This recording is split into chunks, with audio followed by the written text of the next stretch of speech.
I'm just going to come right out and say it. You don't actually want a well-trained dog. There, I says it. I says what I says, and I mean it. Now, I know that probably sounds wrong, but hear me out. Because when most people say they want a well-trained dog, if you stop and actually think about, imagine, picture in your head, what does that actually look like? I mean, are you walking down the street with your dog at a perfect heel? Are they stopping on a dime and doing that, like, I don't even know the fancy words. This is how so not into it I am. But they're doing like the heel backs and the roundabouts and the two-step jingle jangle. I don't know. What did they do? I don't know. The point is, it's probably not what you want. And when we start to break that down, when we get clear on what you actually do want, everything else gets easier. And I am all about making it easier, my friends. So let's get into it. Ready to have a calm and peaceful life with your dog without the stress of those fear-based behaviors? Hi, I'm Tracy, and I've been there, overwhelmed by all the conflicting dog training advice and unsure of what to do next. But now I help dog lovers like you simplify your life with your dog by building confidence naturally, fostering trust, and addressing those fear-based challenges. So, if you're ready, stop chopping those chicken wieners and let's get to it.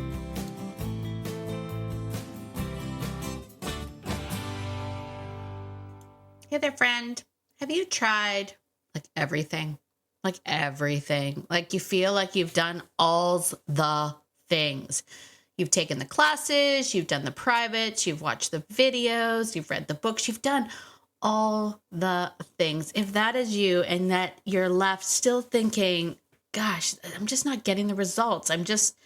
Doesn't feel right. Do you ever get that feeling where it just doesn't feel right or feel good and feels like something is missing? Then it's probably that you don't need more quote unquote training. What you need is to actually understand what's going on with your dog, but not by studying their body language and lip licks and whale eyes or whatever all that stuff is, but actually understand your dog. So you're not guessing every time something happens. And I'll tell you, that's exactly the work that we do inside the Fearless Framework. This is my 12-month online coaching program to help dog lovers like you fully understand your dog. This isn't a cookie cutter training.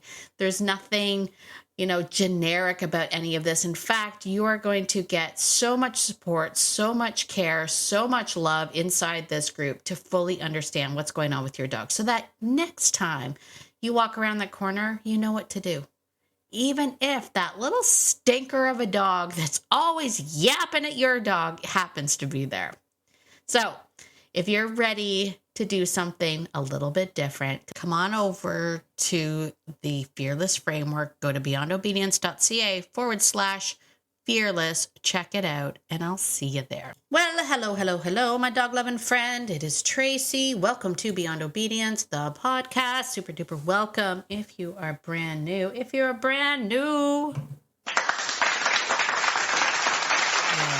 Yes, brand new friend. Welcome to the podcast. This is Beyond Obedience. We talk about all things beyond obedience. Not that obedience is bad. I know my OGs are like, enough with the we know.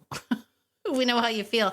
But hey, if you're brand new, maybe you're thinking, oh my gosh, she's saying that not to do obedience. That's not really what I'm saying. But I am saying that your life and your dog's life can be so much more fulfilling when we take a little bit of that pressure off to, make your dog learn stuff. And instead, we work on building a partnership, a relationship, one where you both enjoy doing things together. Isn't that fun?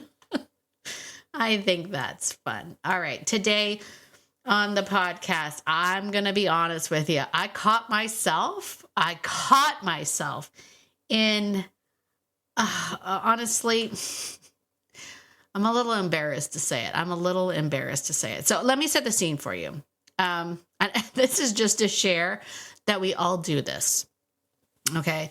But I caught myself the other day because I'm thinking about going to a seminar. Okay. I haven't been, oh gosh, I haven't been to seminars in I don't know how long. Just because travel hasn't really been in the cards. And for a while there, I was doing my own seminars. So I was like, come see me, Anyway, but I do love seminars. And not only do I love seminars, I love the idea of getting to spend some one-on-one time with Gunther. So I was thinking about going to the seminar, doing a road trip with the gun dog. And I'm like scrolling through Facebook as you do, feeling bad about yourself. And I happened to come across a photo. And of course, it's a photo of someone else with their dog, same breed as my dog. But it's like a really great shot. And no shade, because it's a really great shot of a dog, like looking up at this person. And and I was like, oh man, she's going to be there too. And I immediately, I'm almost embarrassed to say this.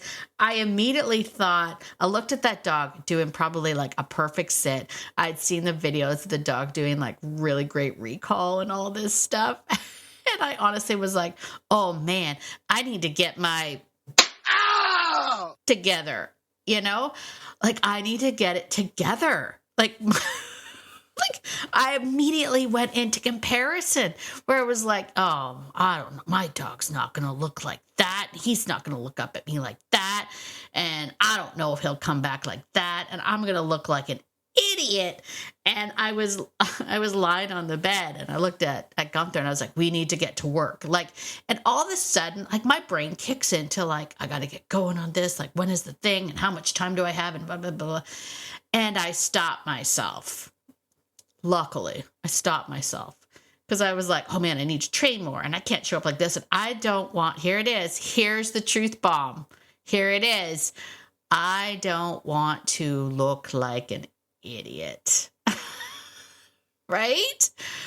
Right? I mean, if you're ever sitting back listening to my podcast thinking, oh man, she probably doesn't ever struggle with comparison or you are so wrong, my friend. We all do it. We all do it. And in some ways, not to trump your comparison story, friend, but in some ways as a trainer, it's a little bit worse because we're just like, what if my dog acts like an absolute ding dong and I'm surrounded by all these other people with trained dogs, right? Right. Because it's just, I mean, how many of us are making decisions about our dogs based on how we think we are going to be perceived? Put your hand up. Ooh, I'm actually putting my hand up in the air. Put your hand up if this has been you. It's not based on our dog or not based on the relationship, but based on social pressure. Ugh. Yeah, let's boo that.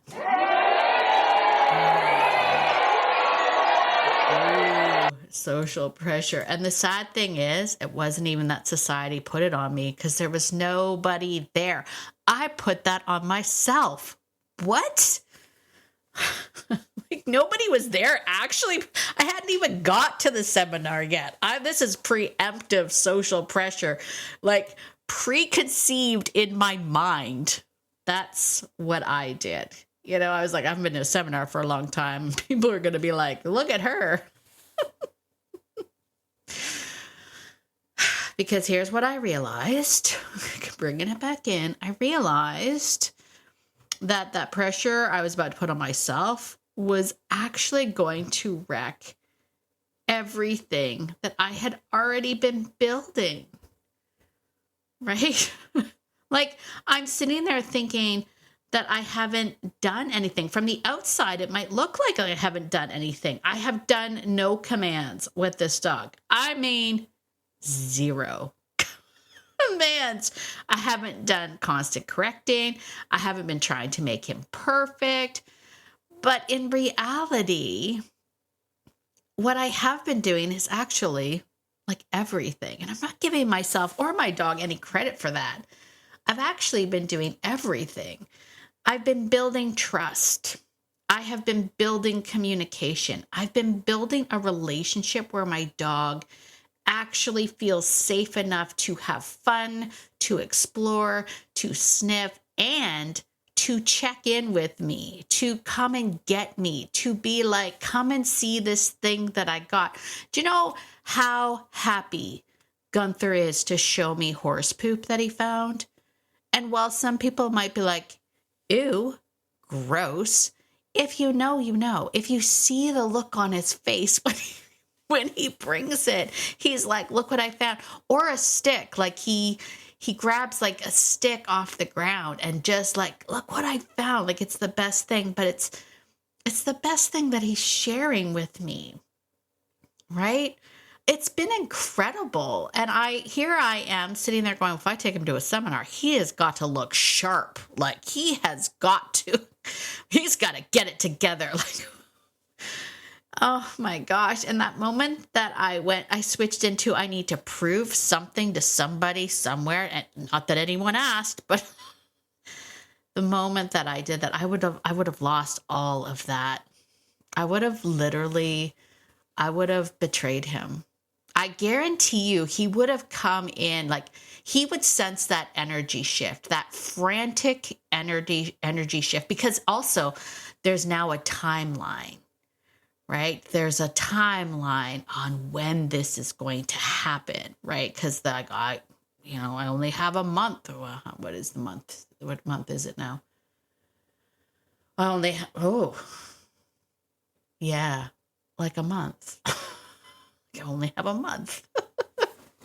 Right? So like there's a timeline, and now I'm like, oh gosh, I got to go out and do stuff. And then, the silly thing is that all of a sudden put this pressure on everything else. Like my mind was like, when are you going to have time for this, Tracy? Because you also have to book that doctor's appointment. You have to do all these things. Like, and I just started spiraling myself into like another thing on my to-do list. And wouldn't that take the joy out of it?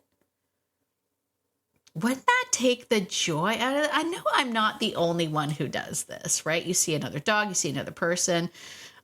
Suddenly you just feel like you're quote unquote behind. Behind what? Like, what are we behind? Like we feel like we should be further along by somewhat. Who told you that? Who told you this rule? Where did you get this information from?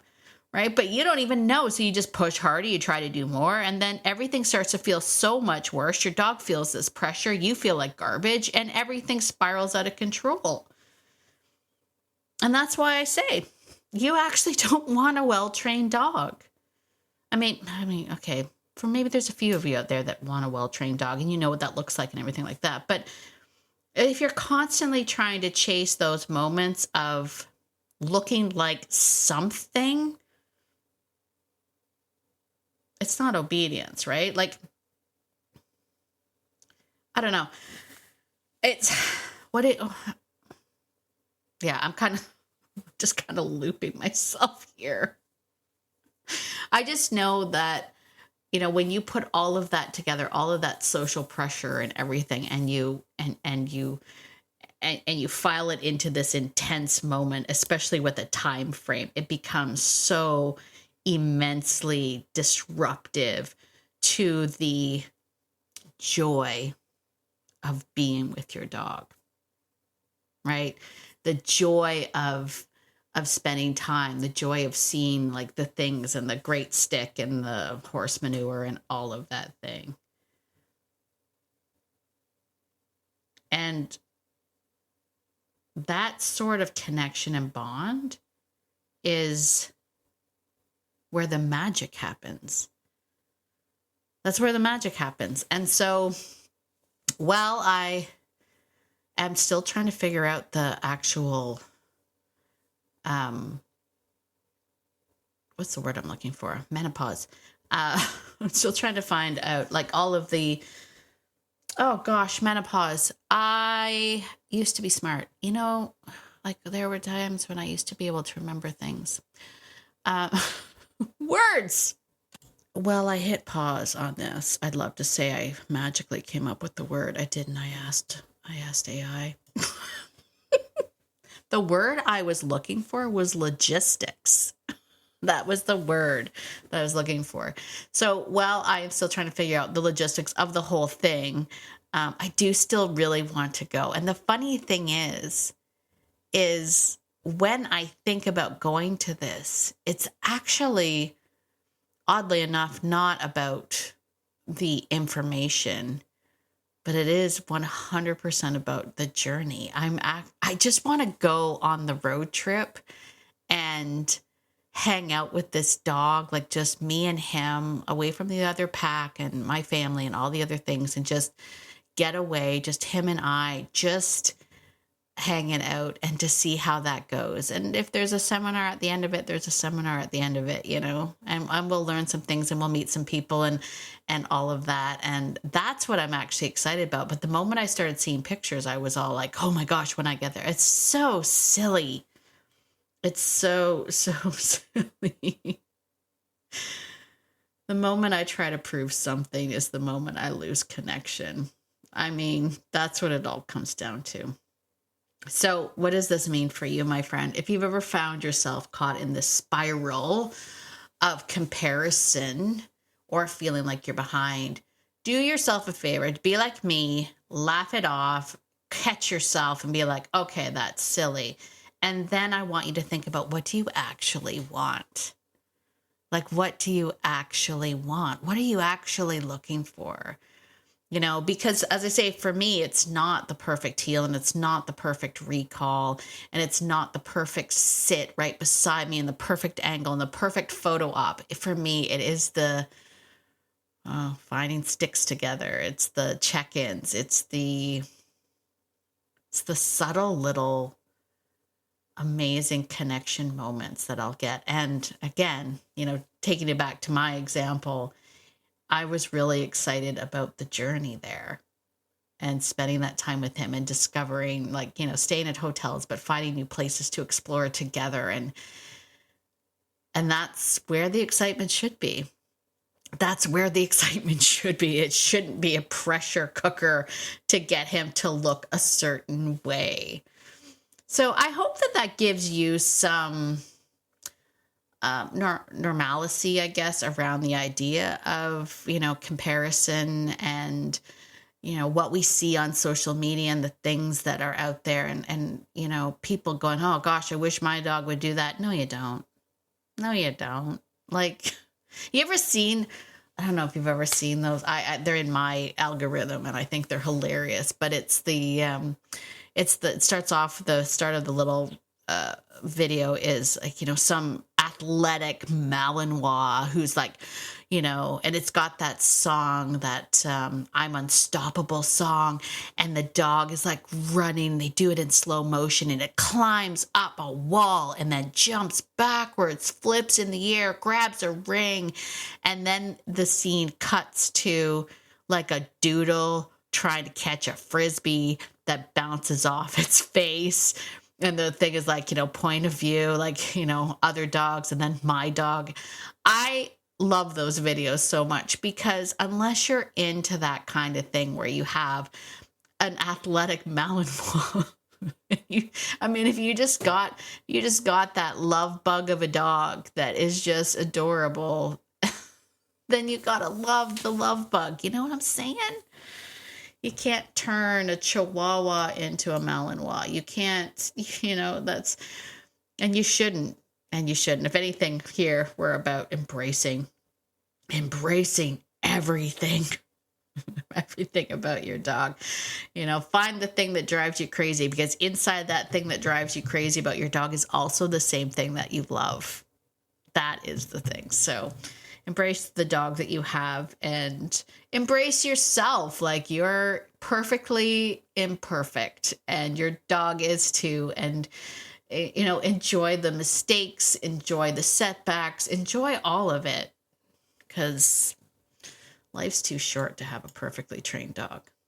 That's what I say. That's what I say, my friend. Listen, I don't know where I'm going with that. But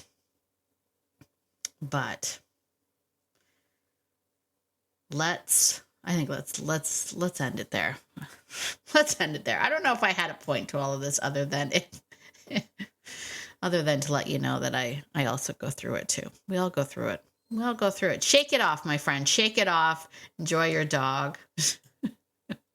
And listen, if you want help with that kind of thing where we just learn to embrace the essence of who your dog is, become the partner your dog needs instead of what society thinks you should be, then head over to my Fearless Framework. Be a part of that community. We have so much fun. It's the best community ever. You won't find better support, more encouragement, and just places to share everything. And I share everything over there. So if that's something that you want to do, I encourage you to do it. Come over to beyondobedience.ca/fearless. Join us in that framework. Get in there so that we can hang out together and just laugh about dog stuff. Because why wouldn't you? All right, I think that's it for today, my friend. As always, if you like this sort of thing, be sure to head on over to Apple. Give me a 5-star written review. It really helps push the podcast out to more and more people. If you're on Spotify, be sure to follow me over there. Leave me a comment. And as always, my dog-loving friend, get out there today, and be the person that your dog thinks you are, because your dog thinks that you are amazing. And so do I. Have a fantastic day, and I will see you in the next episode. Bye for now.